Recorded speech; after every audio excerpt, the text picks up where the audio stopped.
One of my friends came to me and said, hey, they're needing bilingual teachers, and that's something that you might look into.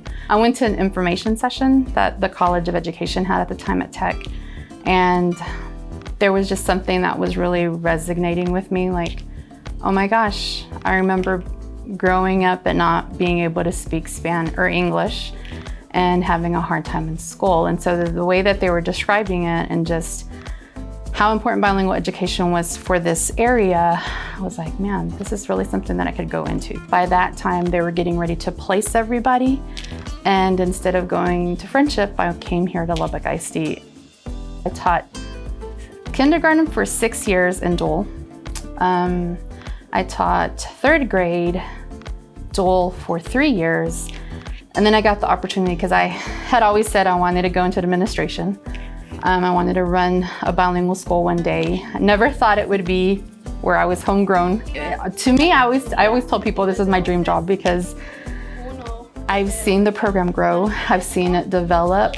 I've seen the makeup of the program grow as well, because before we were only serving recently arrived students from Mexico. And now we're serving recently arrived students from Mexico, Guatemala, Honduras, El Salvador, Venezuela. Growing up, we were always in the fields because my dad being a farmhand, that was the work. Going from, picking up corn husks after the harvest of corn to be able to sell it to get a little bit of money. One of the things that my mom would always say is, if you don't want to be out here, you better get your education, or else this is what life is going to be like. And it wasn't that it was bad, because I am always so thankful for that, because it taught me how to work hard, and it taught me that you're not just gonna get things for free. But it also taught me that, there's nothing wrong, that you should be proud of what you do.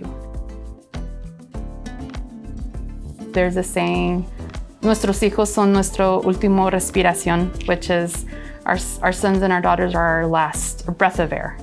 And so,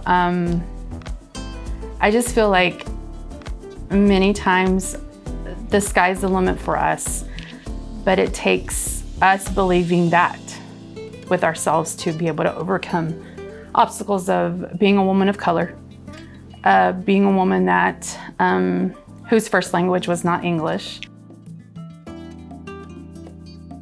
A really well-prepared future of students that are proud to be bilingual, bicultural, biliterate, that are not afraid to remember where they've come from, but also how far they've gone.